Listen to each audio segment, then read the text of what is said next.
आज आपण JDBC बघणार आहोत. JDBC म्हणजेच काय? जावा डेटाबेस कनेक्टिव्हिटी. जावा आणि डेटाबेसची कनेक्टिव्हिटी. मग सुरुवातीला आपण SQL कोर्स शिकला, त्यामध्ये ज्या काही क्वेरी मारून आपण टेबल वगैरे क्रिएट करायचो, ते आता आपल्याला जावाला कनेक्ट करायचं आहे. त्या रिलेटेड आजचं लेक्चर आहे. मग मी इथे एक पॅकेज बनवतो JDBC नावाचं. या पॅकेजमध्ये आपण डेटाबेसला कनेक्ट करणारा एखादा कोड लिहिणार आहोत. मग DB कनेक्ट डेमो असा मी हा एक क्लास बनवला आणि मेन मेथड घेतली.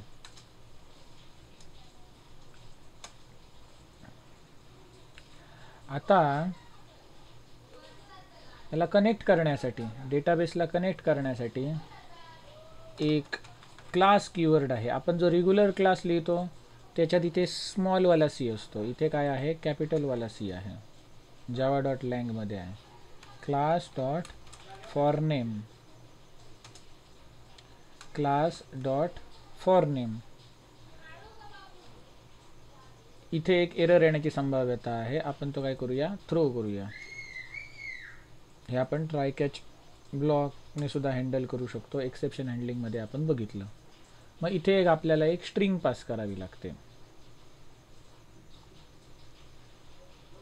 डेटाबेस कनेक्ट करण्यासाठी, ज्याला ड्रायव्हर म्हणतात. हा ड्रायव्हर म्हणजे काय असतो? तर तुमच्या जावा आणि डेटाबेस यांची कनेक्टिव्हिटी करण्यामध्ये तो काम करतो. आता आपल्याला कनेक्ट करायचा आहे MySQL डेटाबेस. आपल्याला कनेक्ट काय करायचं आहे? MySQL database. मग त्याच्यासाठी मला काय लागणार? MySQLचा ड्रायव्हर लागणार. मग MySQLचा ड्रायव्हर मी तुम्हाला जे SQLचे नोट्स दिले होते त्याच्यामध्ये मी त्याची लिंक टाकली आहे MySQLच्या ड्रायव्हरची. हे बघा, MySQL ड्रायव्हर फॉर जावा. इथून तुम्ही तो डाउनलोड करू शकता.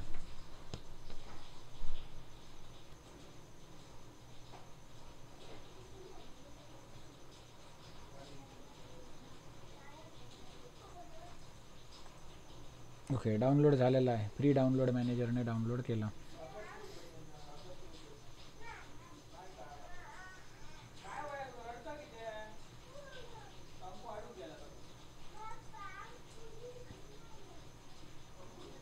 डबल डाउनलोड झालं, सिंगल करतो. आता ही जी फाईल आहे जार फाईल, याचं एक्सटेन्शन काय आहे? JAR, जार फाईल. ही मला वापरायची आहे. ह्या जार फाईलमध्ये डेटाबेस कनेक्टिव्हिटी करण्यासाठी लागणारे आवश्यक कोड आहेत. ही जर फाईल मी या IDEमध्ये ॲड नाही केली तर आपला हा कोड चालणार नाही. इथे एरर येणार. कुठला? क्लास नॉट फाउंड एक्सेप्शन येणार. कारण ते जे क्लास जे आपल्याला आवश्यक आहे डेटाबेस कनेक्टिव्हिटीसाठी ते सगळ्या त्या जार फाईलमध्ये आहेत. मग सुरुवातीला आपण काय करूया? ती जार फाईल ॲड न करता आपण हा कोड करूया. ठीक आहे. आणि जो एरर येणार क्लास नॉट फाउंड एक्सेप्शन, तो जेव्हा आपण ती जार फाईल ॲड करणार तेव्हा तो एरर जाणार. हे आपण करून बघूया. इथे काय लिहावं लागतं? MySQL कनेक्टिव्हिटी करतोय ना, मग MySQLचा ड्रायव्हर आहे तो स्पेसिफाय करावा लागतो. com.mysql.jdbc.driver. असंच ओरॅकलसाठी एक वेगळी स्ट्रिंग आहे. प्रत्येक डेटाबेससाठी वेगवेगळी असते, वेगवेगळा ड्रायव्हर असतो. मग याच्यानंतर एक मी कनेक्शनचं ऑब्जेक्ट बनवतो. कनेक्शन java.sql पॅकेजमधलं connection con is equal to driver manager dot get connection. आता हा ड्रायव्हर मॅनेजर काय आहे? इंटरफेस आहे. हा तुमच्या डेटाबेसला कनेक्ट करण्याची मदत करतो. डेटाबेसला कनेक्ट करण्यासाठी हा वापरला जातो. मग याची गेट कनेक्शन नावाची मेथड आहे. ही गेट कनेक्शन नावाची मेथड 3 पॅरामीटर ॲक्सेप्ट करते. पहिला म्हणजे तुमचा डेटाबेसचा ॲड्रेस किंवा डेटाबेसचा पाथ. दुसरा पॅरामीटर म्हणजे तुमच्या डेटाबेसचं युजर नेम. आणि तिसरा पॅरामीटर म्हणजे तुमच्या डेटाबेस कनेक्टिव्हिटीचा पासवर्ड. आता MySQL डेटाबेस जेव्हा आपण इन्स्टॉल करतो तेव्हा बाय डिफॉल्ट त्याचं युजर नेम काय असतं, रूट असतं. काय असतं, रूट. म्हणून मी इथे युजर नेम काय टाकतो, रूट टाकतो. आणि याचा पासवर्ड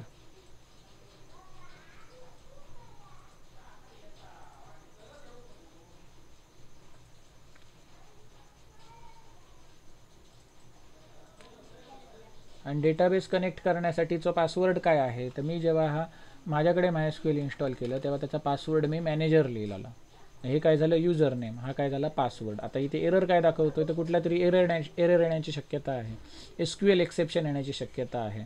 मग हे एक्सेप्शन सुद्धा मी इकडे थ्रो करतो. मग ते वरती गेलं मेथड सिग्नेचरला. झालं. हे काय आहे, डेटाबेस कनेक्ट करण्यासाठीचं युजर नेम आणि हे काय आहे, डेटाबेस कनेक्ट करण्यासाठीचा पासवर्ड. आता इथे मला डेटाबेसचा पाथ ॲड करावा लागेल. कळलं. जसा तुमच्याकडे URL असतो https://www.asianinfotech.co.in असं काहीतरी असतं, बरोबर ना. मग सेम असाच इथे आपल्याला एक डेटाबेसचा URL द्यावा लागेल. मग इथे https: आहे ना, त्या ठिकाणी मी काय लिहिणार, JDBC:/MySQL:. https: च्या ठिकाणी काय, JDBC:/MySQL:. मग आता हा आपला सर्व्हरचं नाव असतं, सर्व्हरचं डोमेन नेम असतं. सर्व्हरवरती जे काय आपण अपलोड केलेली फाईल आहे, आपली वेबसाईट आहे, त्याचं हे डोमेन नेम असतं, बरोबर. मग त्याच्यामध्ये काय इन्क्लूड असतं, ते एक IP ॲड्रेस इन्क्लूड असतो, कोलन त्याचा पोर्ट नंबर. मग सध्या आपला डेटाबेस आहे तो आपल्या कोणत्या IP ॲड्रेसवरती आहे, तर सध्या आपल्या लोकल मशीनवरतीच आहे. मग इथे आपण आपल्या मशीनचा IP ॲड्रेस टाकू शकतो किंवा सिम्पली लोकल होस्ट लिहू शकतो. आणि त्याच्या पुढे कोलन पोर्ट नंबर. MySQL जेव्हा आपण इन्स्टॉल करतो तेव्हा बाय डिफॉल्ट 3306 या पोर्ट नंबरवरती MySQL सर्व्हिस ऑन असते, इन्स्टॉल होते. म्हणून इथे 3306. जर तुम्ही इन्स्टॉल करताना तिथे पोर्ट नंबर वेगळा स्पेसिफाय केलेला असेल तर इथे तो पोर्ट नंबर तो टाकायचा. आणि शेवटी स्लॅश टाकून आपल्या डेटाबेसचं नाव, MyDB नावाचा समजा डेटाबेस असेल तर इथे काय येणार, MyDB. मग याने काय होणार, तुमचा डेटाबेस कनेक्ट होणार. कळलं. मग इकडे आपण MyDB नावाचा एक डेटाबेस सुद्धा बनवून ठेवूया. MyDB नावाचा ऑलरेडी डेटाबेस आहे.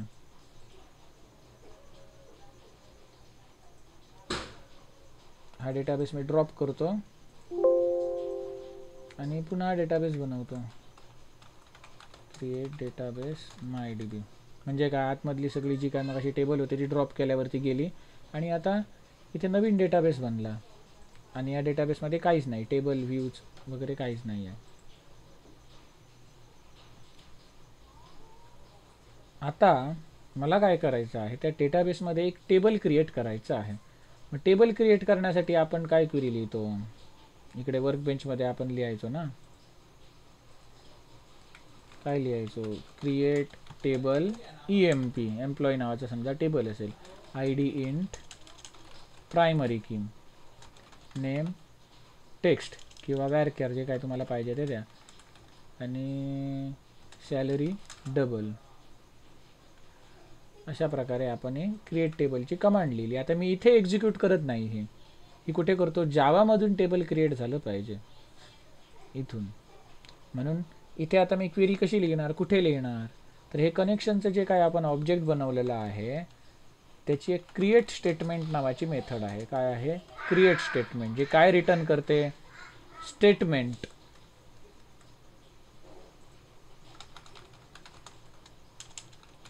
त्याचं मी इथे ऑब्जेक्ट बनवलं, स्टेटमेंट आहे ते मी इम्पोर्ट करतो अल्ट एंटर मारून. स्टेटमेंट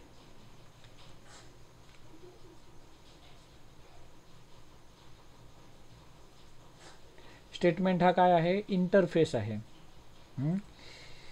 आता हा स्टेटमेंटचं जे काय आपण इथे इन्स्टन्स बनवलेला आहे, ऑब्जेक्ट बनवलेला आहे, त्याची एक्झिक्यूट क्वेरी नावाची मेथड आहे. एक्झिक्यूट किंवा एक्झिक्यूट क्वेरी. एक्झिक्यूट मेथड काय रिटर्न करते, बुलियन व्हॅल्यू रिटर्न करते, म्हणजे ट्रू फॉल्स व्हॅल्यू रिटर्न करते. तर इथे आपण जी काही क्वेरी लिहिणार, समजा ही मगाशी लिहिली, ही क्वेरी लिहिणार,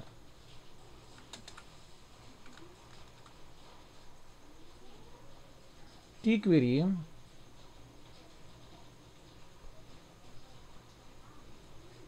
एक्झिक्यूट व्यवस्थित झाली की नाही ते आपल्याला कळतं.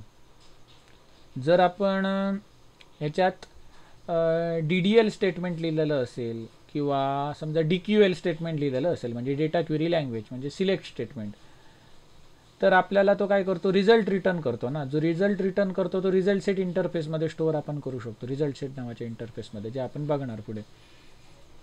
मग जर असा काहीतरी रिझल्ट सेट मिळाला तर ते ट्रू रिटर्न करतं, कळलं. आणि जर काही रिझल्ट नाही मिळाला तर काय, फॉल्स रिटर्न करतं. मग stmt.execute ही मेथड आपण इथे केली. आता मी हा प्रोग्राम एवढं लिहून काय करतो, रन करतो. आधी हा प्रोग्राम रन करायच्या आधी मी इकडे चेक करतो, सिलेक्ट स्टार फ्रॉम EMP काय आहे का, तर नाही. काय म्हणतो एरर, नो डेटाबेस सिलेक्टेड. एक मिनिट, डेटाबेस सिलेक्ट करूया. आता रन करतो. आता काय म्हणतो, टेबल MyDB नावाच्या डेटाबेसमध्ये EMP नावाचा टेबल डझंट एक्झिस्ट म्हणतोय. आता मी हा प्रोग्राम रन करायला जातो. पहिल्यांदा रन करायला जातो तेव्हा काय येणार, एरर येणार. तो काय म्हणणार, com.mysql.jdbc.driver हा क्लास त्याला सापडला नाही. तो त्याला कुठे सापडणार, तर त्या जार फाईलमध्ये, मगाशी जी आपण डाउनलोड केली ती. एरर आला बघा, काय, java.lang.class not found exception. कुठला क्लास, com.mysql.jdbc.driver. आता हा क्लास मला कुठे मिळणार, तिकडे मिळणार जिथून मी डाउनलोड केलंय बघा. हा आता मला IntelliJ मध्ये ॲड करायचा आहे. तर कसं करणार, तर फाईलमध्ये जायचं, प्रोजेक्ट स्ट्रक्चरमध्ये इथे मॉड्यूल्स या टॅबमध्ये यायचं. Project, modules, library, facets, artefacts असे वेगवेगळे ऑप्शन्स आहेत. त्याच्यातल्या मॉड्यूल्समध्ये यायचं. मॉड्यूल्समध्ये सोर्स, पाथ आणि डिपेंडन्सीज आहेत. त्याच्यातल्या डिपेंडन्सीमध्ये यायचं. डिपेंडन्सीमध्ये येऊन इथे एक प्लस बटन आहे बघा. या प्लस बटनला क्लिक करून इथे जार, लायब्ररी आणि मॉड्यूल डिपेंडन्सी 3 ऑप्शन आहे. त्याच्यातली आपल्याला जार फाईल ॲड करायची आहे. जारवरती क्लिक केलं की आता मी जी काही डाउनलोड करून ठेवलेली आहे ती जार फाईलचा मी इथे पाथ देणार. डाउनलोड्स. आता इथून पाथ कसा शोधायचा ते दाखवतो. प्लसला क्लिक केलं, मग इथे ही जी काही विंडो ओपन होते त्याच्यात बघा इथे C ड्राईव्ह आहे, त्यानंतर DEFG अशा वेगवेगळ्या ड्राईव्ह आहेत. तुमची जर ती फाईल आहे ती डाउनलोड फोल्डरमध्ये असेल तर डाउनलोड फोल्डर कुठे असतो, C युजर्समध्ये तुम्ही जे काही तुमच्या कॉम्प्युटरला किंवा लॅपटॉपला जे काही नाव दिलेलं असेल त्याच्यामध्ये जायचं. त्याच्यामध्ये डाउनलोड्स नावाचा फोल्डर असणार आणि त्या डाउनलोड्स नावाच्या फोल्डरमध्ये तुम्हाला ती फाईल दिसणार कुठेतरी. MySQL, ही बघा MySQL कनेक्टर. आणि इथे मी आता सिलेक्ट करून ओके म्हणतो. ओके म्हणून इथे अप्लाय ओके. मग आता तुम्ही बघाल तर इथे एक्सटर्नल लायब्ररीजमध्ये ही फाईल इथे ॲड झालेली असेल. आता या फाईलमध्ये भरपूर क्लास आहेत. हे बघा com.mysql.jdbc आणि याच्यामध्ये हे भरपूर क्लासेस आहेत जे डेटाबेस कनेक्टिव्हिटीसाठी वापरले जाणार आहेत. मग क्लास नॉट फाउंड एक्सेप्शन आता मगाशी यायचं ना, ते आता क्लास नॉट फाउंड एक्सेप्शन येणार नाही.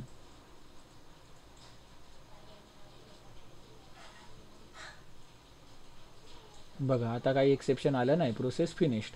आता मी इकडे गेलो वर्क बेंचमध्ये आणि सिलेक्ट स्टार फ्रॉम EMP केलं तर इथे बघा टेबल बनलेलं आहे.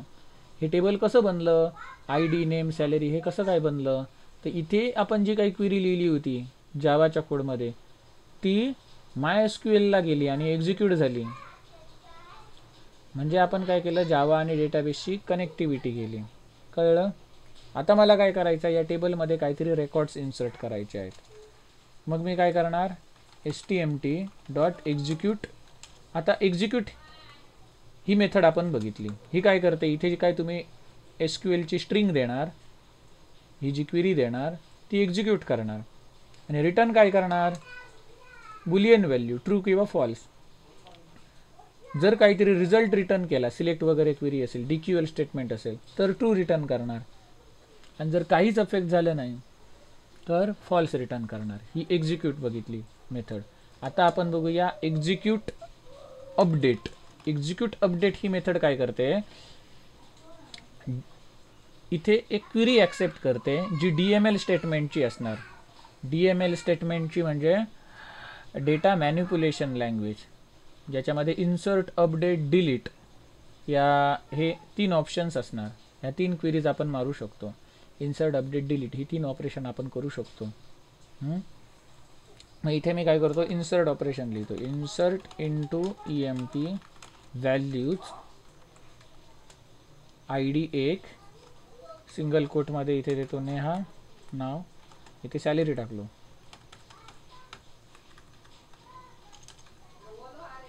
आता इथे एक्झिक्यूट अपडेट ही मेथड रिटर्न काय करणार, इंटिजर रिटर्न करणार. किती नंबर ऑफ रोज अफेक्ट झाले ही क्वेरी मारल्यानंतर ते रिटर्न करणार. रिझल्ट हे काय रिटर्न करणार, किती नंबर ऑफ रोज अफेक्ट झाले, रोज अफेक्टेड हे समजा नाव दिलं. मग मी इथे काय करणार, if rows affected greater than 0 असेल तर काय करणार, डेटा इन्सर्टेड सक्सेसफुली. अदरवाइज काय प्रिंट करणार, डेटा इन्सर्शन फेल्ड. आता हा प्रोग्राम मी रन करतो. आता क्रिएट टेबल आपलं ऑलरेडी झालेलं आहे ना, म्हणून हे क्रिएट टेबलची कमांड मी आता कमेंटमध्ये टाकली. रन करतो. आता इथे काय येतं आहे बघूया, डेटा इन्सर्टेड सक्सेसफुली. MySQL मध्ये जाऊया आणि चेक करूया. बघा 1 नेहा आणि 1 लाख इथे इन्सर्ट झालेलं आहे, बरोबर. आणि आता मी समजा याच्यामध्ये काहीतरी चुकवलं, इथे नंबर द्यायच्या ऐवजी इथे काहीतरी मी स्ट्रिंग पाठवली आणि हा प्रोग्राम रन केला, तर ही क्वेरी एक्झिक्यूट व्यवस्थित होणार का, नाही. मग रोज अफेक्टेड काय रिटर्न करणार, काहीच नाही, कारण इथेच एरर येणार ना. स्टेटमेंट डॉट एक्झिक्यूट अपडेट, इथेच एरर येणार या लाईनला. मग ही लाईन काही रिटर्न करणारच नाही, इथे एरर आला. कळलं ना. आता समजा मला दुसरा रेकॉर्ड इन्सर्ट करायचं आहे.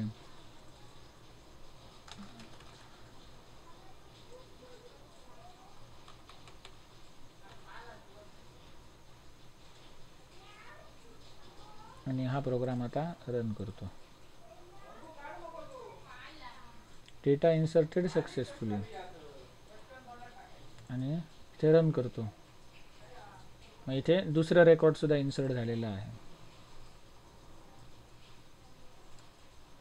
आता मला समजा याच्यात काहीतरी अपडेट करायचं असेल, ही 2 रेकॉर्ड इन्सर्ट झाली, ती आता मी काय करतो, कमेंटमध्ये टाकली. मग आता मी सेम करतो, rows affected is equal to stmt dot execute update. मला काय करायचं आहे, सॅलरी अपडेट करायची आहे. Update salary, sorry update table name EMP set salary is equal to 1 lakh where ID is equal to 2. ज्याचा ID 2 आहे त्याची सॅलरी 1 लाख कर, असं मला करायचं आहे. मग समजा मी इथे ID किती दिला, 5 दिला. मग सध्या आपल्याकडे किती ID आहेत, 1 आणि 2. 1 आणि 2 ID असणारे एम्प्लॉई आहेत आणि समजा इथे 5 दिला, तर काय होणार, रोज अफेक्टेड किती होणार, 0. मग रोज अफेक्टेड ग्रेटर दॅन 0 असेल तर डेटा इन्सर्टेड सक्सेसफुली.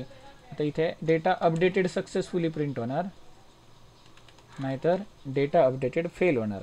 आता आपल्याकडे ज्याचा ID 5 आहे तसा कोणी एम्प्लॉईज नाही, म्हणून काय प्रिंट होणार, डेटा अपडेशन फेल्ड.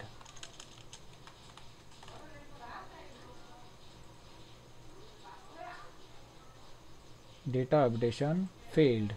आणि आता जर मी इथे 2 टाकला तर 2 ID असणारा एम्प्लॉई आपल्याजवळ आहे.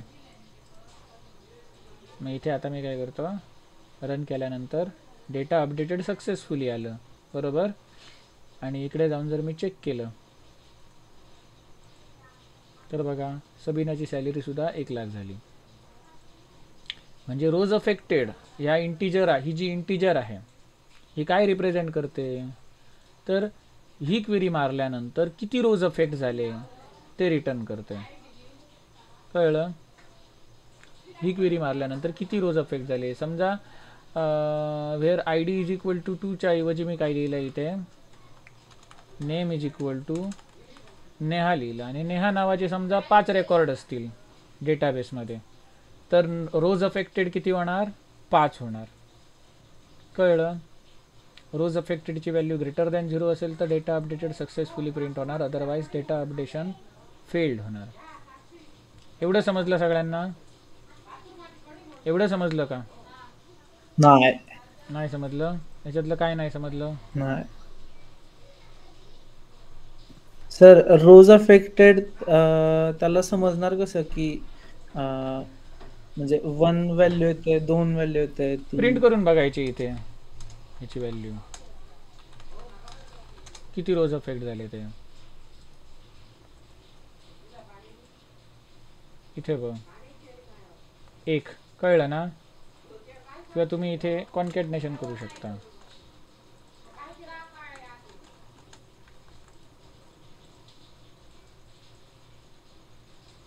रोज अफेक्टेड इज इक्वल टू 1.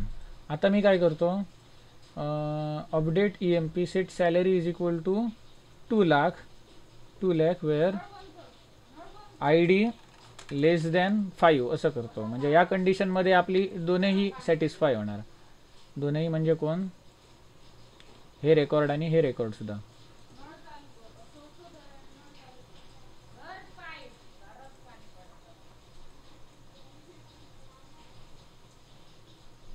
आता मी ही क्वेरी इथे रन करतो.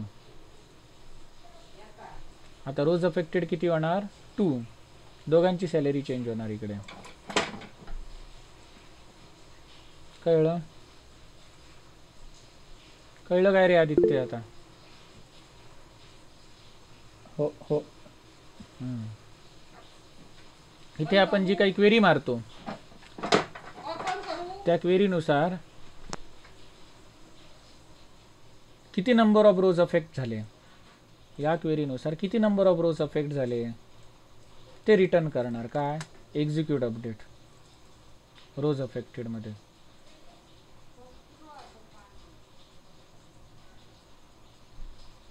त्याच्यानंतर आता आपण बघूया एक्झिक्यूट बघितलं कुठे गेलं ते. इथे एक्झिक्यूट मेथड बघितली, त्यानंतर एक्झिक्यूट अपडेट बघितली. आता एक्झिक्यूट क्वेरी ही तिसरी महत्त्वाची मेथड बघूया. तिसरी जी एक्झिक्यूट क्वेरी नावाची मेथड आहे ती डेटाबेसचा रिझल्ट ऑब्टेन करण्यासाठी वापरली जाते. stmt.execute query statement dot execute query. Execute query मेथडच्या आतमध्ये आपण इथे क्वेरी लिहिणार. TQL statement select star from EMP. ह्याच्या पुढे तुम्हाला व्हेअर कंडिशन वगैरे काय पाहिजे ते तुम्हाला पाहिजे तसं लिहू शकता. हे सगळं मी तुम्हाला SQLच्या कोर्समध्ये शिकवलेलं आहे.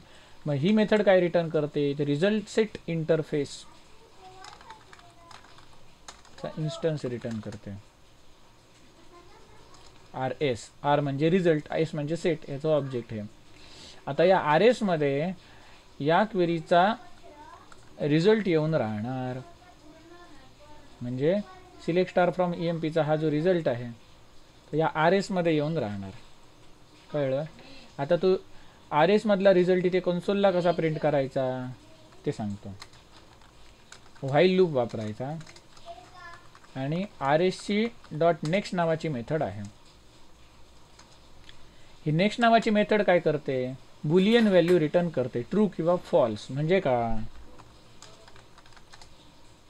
तर जे काही तुमचं डेटाबेस टेबल आहे त्या डेटाबेस टेबलमध्ये जेवढी रेकॉर्ड्स आहेत त्याच्यातल्या पहिल्या रेकॉर्डच्या वरती सुरुवातीला तो RS असतो. RS म्हणजे रिझल्ट सेट, तिथे असतं ते ऑब्जेक्ट.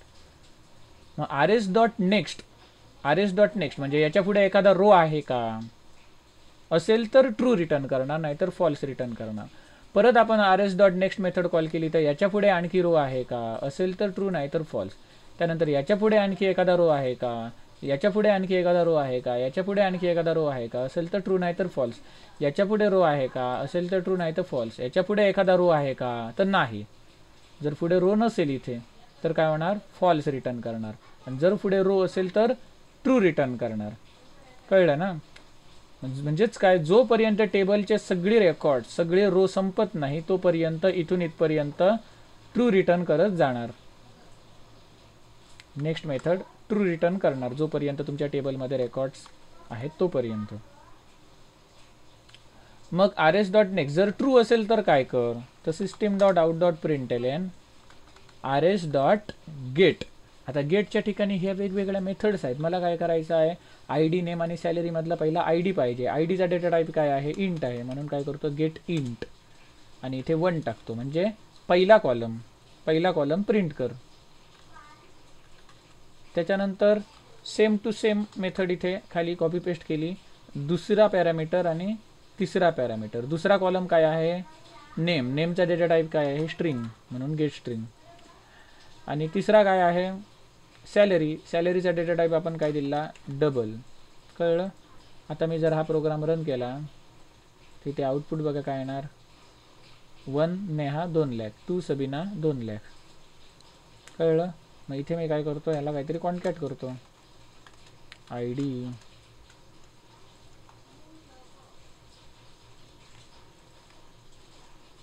Name salary.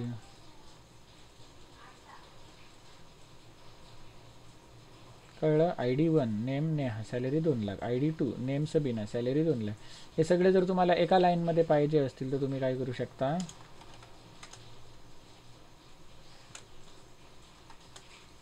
इथे rs डॉट गेट इंट 1 म्हणजे काय होणार, आय डी येणार, कॉमा इथे आपल्याला नेम पाहिजे, rs डॉट गेट स्ट्रिंग आणि इथे 2 म्हणजे दुसरा column, rs dot gate double आणि इथे तिसरा कॉलम. कळलं? सध्या आपल्याकडे 2 रेकॉर्ड्स आहेत म्हणून इथे rs डॉट नेक्स्ट ही मेथड 2 वेळा आपल्याला हे करते, ट्रू रिटर्न करते. तिसऱ्या खेपेला काय येणार, फॉल्स होणार. समजा आपण इकडे आणखी एखादं रेकॉर्ड ॲड केलं,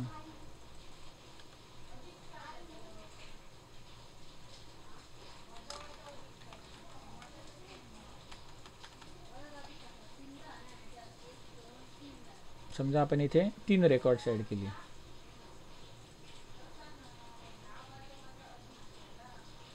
आणि हा प्रोग्राम रन केला, तर rs डॉट नेक्स्ट ही मेथड 3 वेळा रिपीट करणार या लूपला. कळलं ना? रिझल्ट सेट म्हणजे काय ते कळलं. Select star from table name केलं, त्याचा रिझल्ट याच्यामध्ये येऊन राहतो आणि इटरेट करून करून आपण तो रिझल्ट इथे प्रिंट केला. एवढं समजलं? आदित्य, नेहा, पूजा. हो सर. पूजा समजलं? नेहा? ओके. मग आता आपण इथे महत्त्वाच्या 3 मेथड्स बघितल्या स्टेटमेंट इंटरफेसच्या. एक म्हणजे एक्झिक्यूट, दुसरी एक्झिक्यूट अपडेट आणि तिसरी एक्झिक्यूट क्वेरी. एक्झिक्यूट मेथड कोणासाठी वापरली जाते, ते क्रिएट स्टेटमेंट असेल, DDL स्टेटमेंट असेल, ह्याच्यामध्ये कुठलंही स्टेटमेंट तुम्ही टाकू शकता. जर नंबर ऑफ रोज काहीतरी अफेक्ट झाले तर ते ट्रू रिटर्न करणार, अदरवाईज फॉल्स रिटर्न करणार. एक्झिक्यूट अपडेट काय करतं, इन्सर्ट अपडेट डिलीट, DML स्टेटमेंटसाठी वापरली जाते. जर इन्सर्ट अपडेट डिलीट या कमांडमधून जेवढे नंबर ऑफ रोज अफेक्टेड होणार तेवढे नंबर ऑफ रोज ते रिटर्न करणार एखाद्या इंटिजरमध्ये, जर आपण रोज अफेक्टेड नावाचं व्हेरिएबल लिहिलेलं. एक्झिक्यूट क्वेरी ही मेथड काय करते, DQL स्टेटमेंट ॲक्सेप्ट करते. DQL म्हणजे डेटा क्वेरी लँग्वेज, म्हणजे सिलेक्ट क्वेरी वगैरे.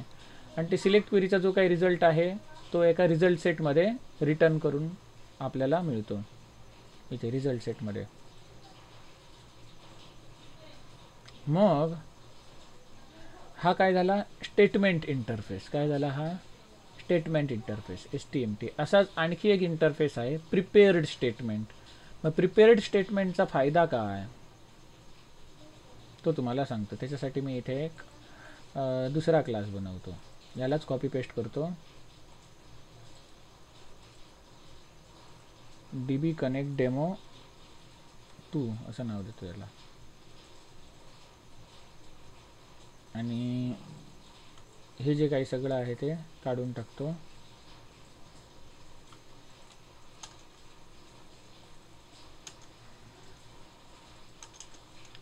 इथे स्टेटमेंट ऑब्जेक्ट मी बनवलं ना, त्याच्याऐवजी मी काय करणार, प्रिपेअर स्टेटमेंट बनवणार.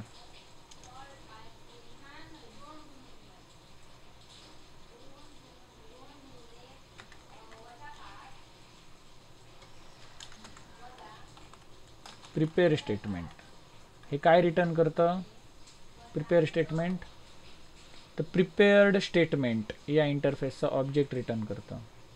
नुसत्या स्टेटमेंटमध्ये नाही ठेवणार, तर आपण कशामध्ये ठेवणार, ते प्रिपेअर स्टेटमेंट याचा ऑब्जेक्ट.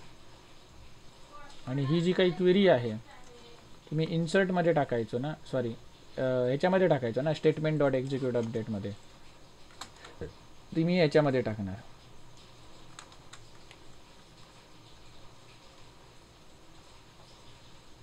आता याचा आपल्याला फायदा काय, तर समजा आपल्याकडे 3 व्हेरिएबल असले, स्ट्रिंग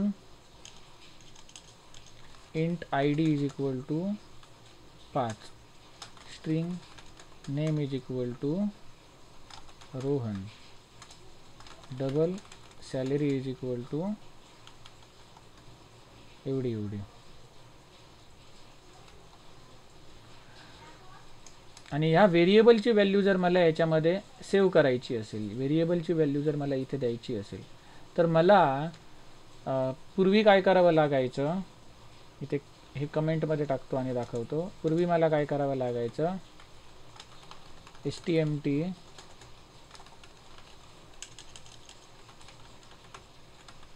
असं होतं ना, पहिलं काय करावं लागायचं, stmt डॉट एक्झिक्यूट अपडेट आणि याच्यामध्ये क्वेरी लिहावी लागायची, इन्सर्ट इंटू emp व्हॅल्यूज. आता इथे व्हॅल्यूजमध्ये आता मला हे पास करायचं आहे ना, आय डी नेम आणि सॅलरी. मग इथे जर मी असंच टाकलं आय डी नेम आणि सॅलरी, तर तो काय कन्सिडर करणार, हे आय डी नेम आणि सॅलरी म्हणजे कोण हे त्याला समजणार नाही, कारण हा डबल कोटमधला जसाच्या तसा कोड, जशीच्या तशी क्वेरी कुठे रन होणार, इकडे रन होणार याच्यामध्ये. याच्यामध्ये आय डी नेम आणि सॅलरी म्हणजे नक्की कोण माहिती आहे काय, नाही, मग एरर येणार.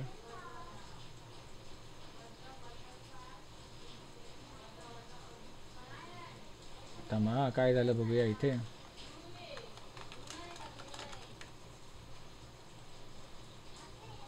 नल व्हॅल्यू आली बघा, कळलं ना, हे डिलीट करतो.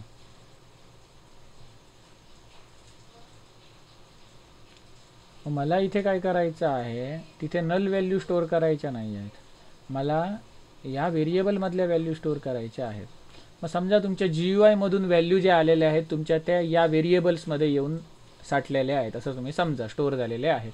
इथे मी हे मॅन्युअली दिलेलं आहे ना, हे समजा तुम्ही GUI मधून आलेल्या आहेत, या टेक्स्ट बॉक्समधून या व्हॅल्यू आलेल्या आहेत असं समजा, आणि त्या मला डेटाबेसमध्ये स्टोअर करायचं आहे. तर असं आय डी नेम सॅलरी लिहून चालत नाही, तर त्याच्यासाठी आपल्याला इथे कॉन्कॅटनेशन करावं लागेल.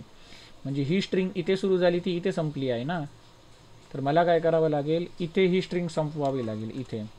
म्हणजे आय डी बाहेर आला बघा, हिरव्या रंगाचा होता तो काळ्या रंगाचा झाला. कॉन्कॅटनेशनसाठी प्लस वापरणार, बरोबर.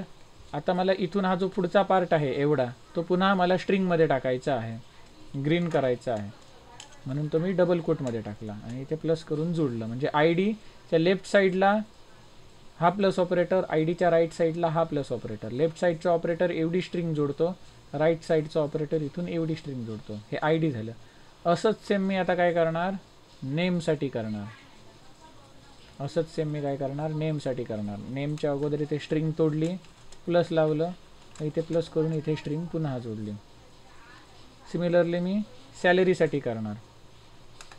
इथे स्ट्रिंग तोडली आणि इथे स्ट्रिंग पुन्हा जोडली.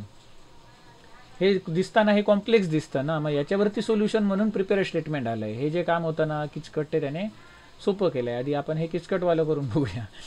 तर आता हे नेम आहे ते काय आहे, स्ट्रिंग आहे ना, स्ट्रिंग आहे तर मला सिंगल कोटमध्ये पास करावं लागेल, म्हणून इथे मला सिंगल कोट द्यावे लागतात, एवढी काळजी घ्यावी लागते. आणि याच्यानंतर जेव्हा मी हा प्रोग्राम रन करतो तेव्हा काहीतरी तिकडे डेटाबेसमध्ये व्हॅल्यू इन्सर्ट होते, रोहन 9999. हे मला कधी करावं लागायचं, जेव्हा मी नॉर्मल हे स्टेटमेंट इंटरफेसच्या ऑब्जेक्ट थ्रू करायचो, htmt.execute_update याने करायचो तेव्हा. मग आता मला असं काही करायची गरज नाही. आता मी काय करू शकतो, हे एवढं सगळं करत बसण्यापेक्षा प्रिपेअर स्टेटमेंट वापरणार. प्रिपेअर स्टेटमेंट htmt=con.prepare स्टेटमेंट, आणि इथे htmt ह्याच्यासाठी वापरला तो मी स्टेटमेंटसाठी. मग याला आपण नाव देऊया phtmt, म्हणजे काय, प्रिपेअर स्टेटमेंट. मग इथे इन्सर्ट इंटू EMP व्हॅल्यूज. आता इथे मी डायरेक्टली अशा व्हॅल्यूज न देता काय करणार, क्वेश्चन मार्क देणार. इथे एक क्वेश्चन मार्क, इथे एक क्वेश्चन मार्क, आणि इथे एक क्वेश्चन मार्क. 3 क्वेश्चन मार्क देणार. आता या 3 क्वेश्चन मार्कला मला व्हॅल्यू सेट करायच्या आहेत. पहिल्या क्वेश्चन मार्कला मला या ID व्हेरिएबलमधली व्हॅल्यू स्टोअर करायची आहे, दुसऱ्या क्वेश्चन मार्कला नेम व्हेरिएबलमधली व्हॅल्यू स्टोअर करायची आहे, आणि तिसऱ्या क्वेश्चन मार्कला सॅलरी व्हेरिएबलमधली व्हॅल्यू स्टोअर करायची आहे. मग इथे मी काय करणार, phtmt.set. पहिल्या क्वेश्चन मार्कला मला कोणती व्हॅल्यू सेट करायची आहे, ID व्हेरिएबलमधली. मग IDचा डेटा टाईप काय आहे, इंट, म्हणून सेट इंट. इथे मग मी क्वेश्चन मार्कचा इंडेक्स नंबर टाकणार, किती आहे, 1. मग त्याला काय होऊ दे इथे सेट, तर हे ID व्हेरिएबल म्हणजे ID व्हेरिएबलमधली व्हॅल्यू किती आहे, 5, ती त्याला स्टोअर होणार. त्याच्यानंतर इथे 2, इथे नेम व्हेरिएबलमधली व्हॅल्यू स्टोअर होणार, आणि इथे सॅलरी व्हेरिएबलमधली व्हॅल्यू स्टोअर होणार. नेमचा डेटा टाईप स्ट्रिंग, म्हणून सेट स्ट्रिंग.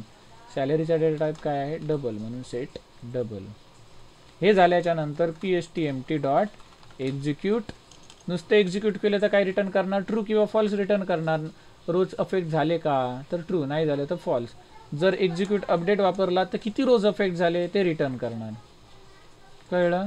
आणि सिलेक्ट स्टेटमेंट वगैरे असेल तर तुम्ही सिलेक्ट एक्झिक्यूट क्वेरी वापरू शकता, जेणेकरून त्या सिलेक्ट क्वेरीचा तुम्हाला रिझल्ट सेट मिळेल.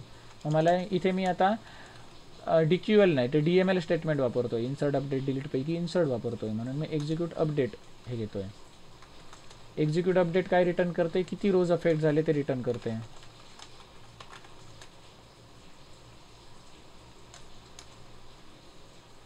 आणि इथे मी मग करू शकतो प्रिंट इफ रोज अफेक्टेड. हे मगाशी तुम्हाला शिकवलं सेम तसंच आहे. हा कोड कंपल्सरी नाही आहे, तुम्ही तिकडचा कॉपी पेस्ट करू शकता. हां, इकडे जो आहे रोज अफेक्टेडवाला होता, हा असाच्या असा वापरू शकता.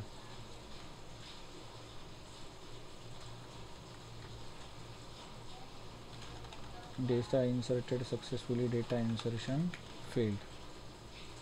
आपल्याला बघायचं काय होतं, तर अशा प्रकारे हे कॉन्कॅट करत बसायचं गरज नाही. तर आपण question mark question mark question mark लिहायचे, इथे सिंगल कोटसुद्धा द्यायची गरज नाही.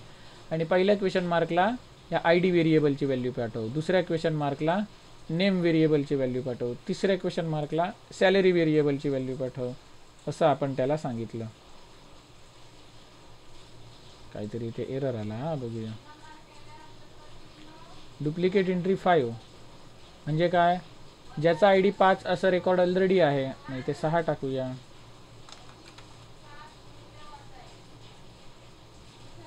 रन करतो. Data inserted successfully. मग इथे 6वा रेकॉर्ड ॲड झालं.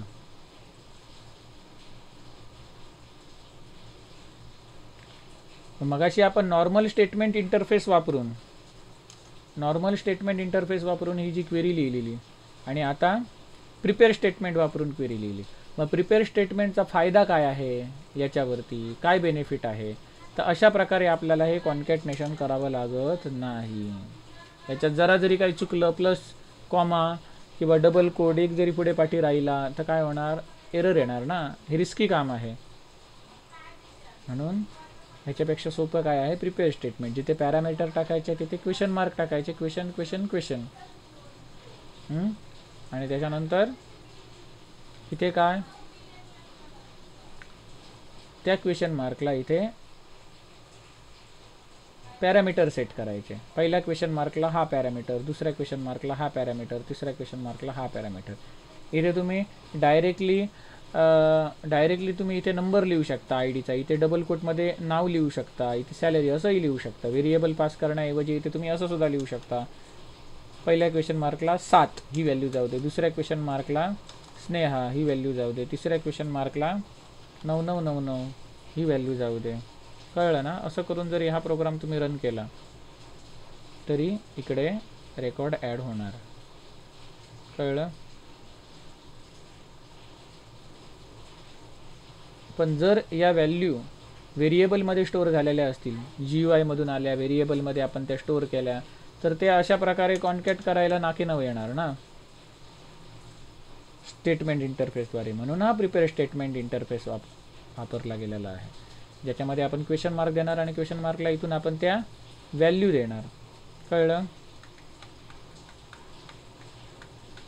हे होतं तसं करून ठेवतो. आता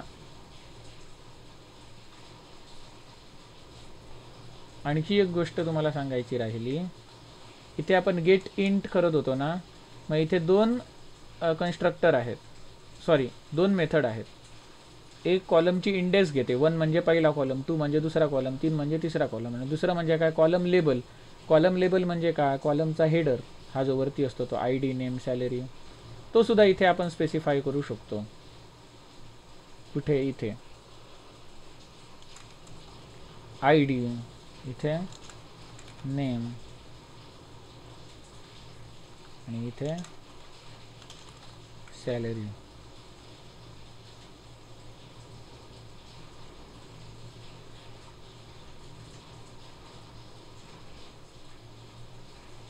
मग इथे आपल्याला सेम रिझल्ट मिळाला रिझल्ट सेटचा.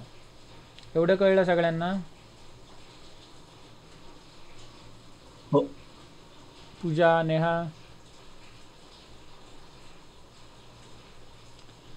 मग आज आपण हे डेटाबेस कनेक्टिव्हिटीचे काही कोड बघितले. डेटाबेसमध्ये टेबल क्रिएट कसं करायचं जावामधून, त्या टेबलमध्ये रेकॉर्ड इन्सर्ट कशी करायची, अपडेट कशी करायची. सिमिलरली आपण डिलीट क्वेरीसुद्धा लिहू शकतो.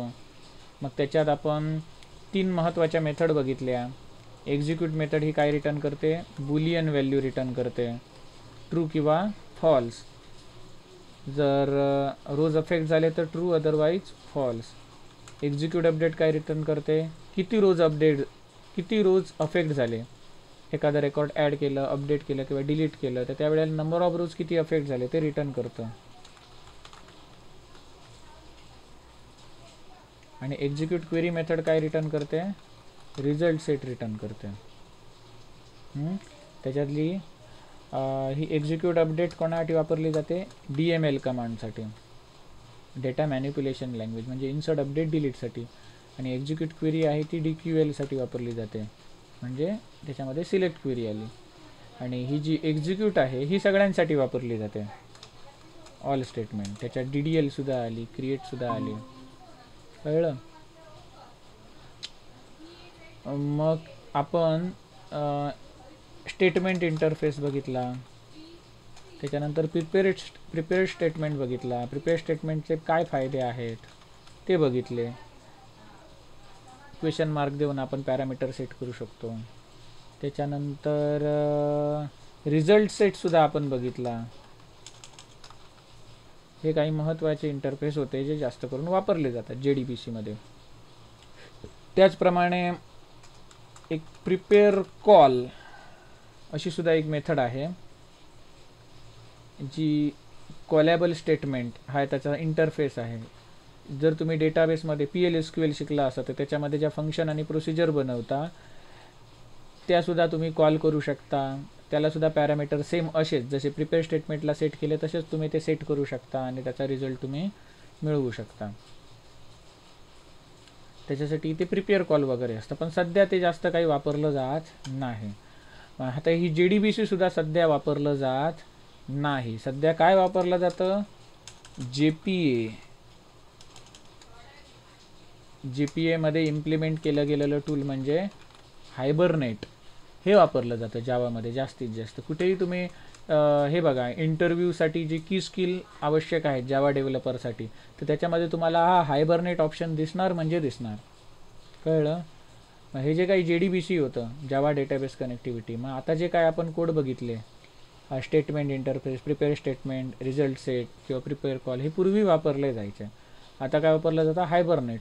पूर्वी वापरलं जायचं तर मी हे तुम्हाला का शिकवलं, कारण हे इंटरव्ह्यूला विचारलं जातं म्हणून तुम्हाला हे शिकवलं मी. कळलं. मग कोअर जावा हा कोर्स इथे आपला पूर्ण होत आहे.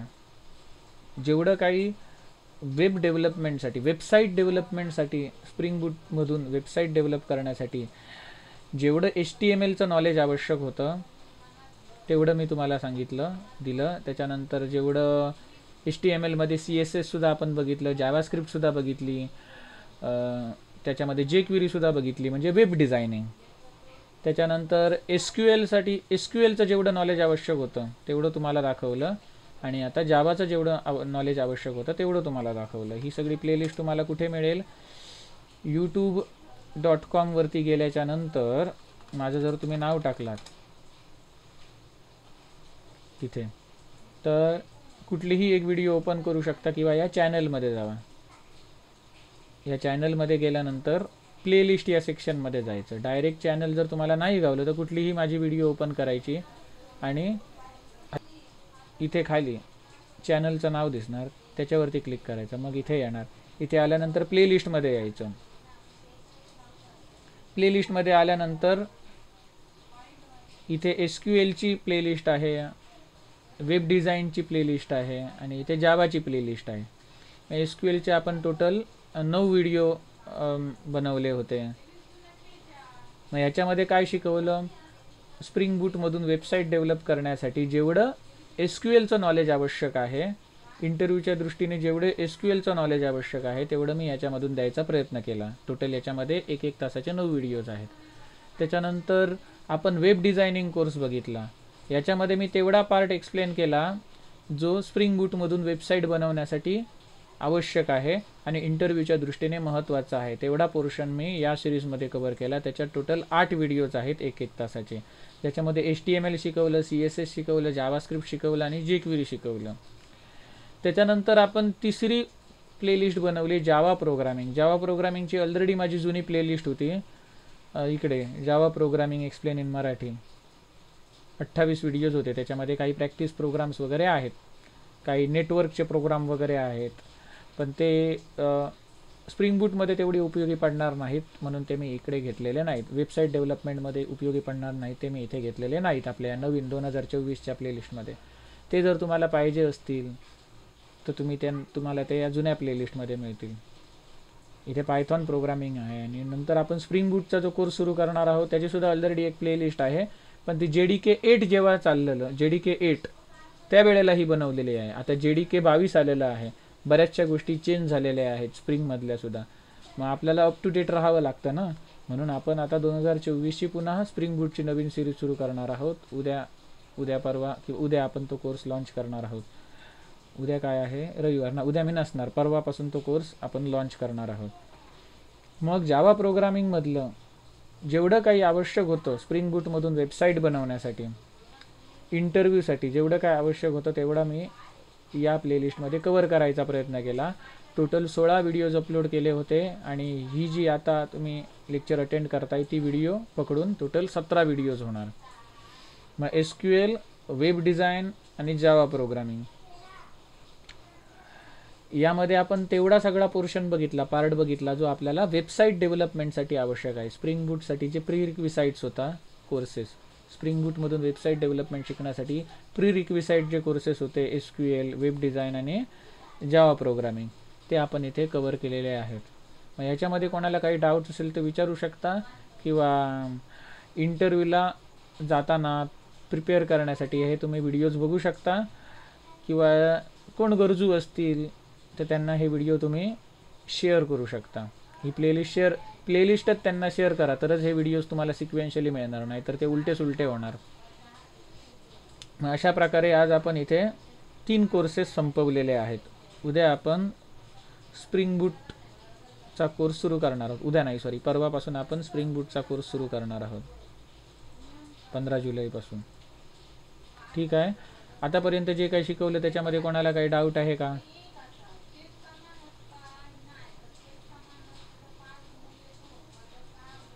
नेहा, आदित्य, पूजा, नाही. तर डाऊट नसेल नाही.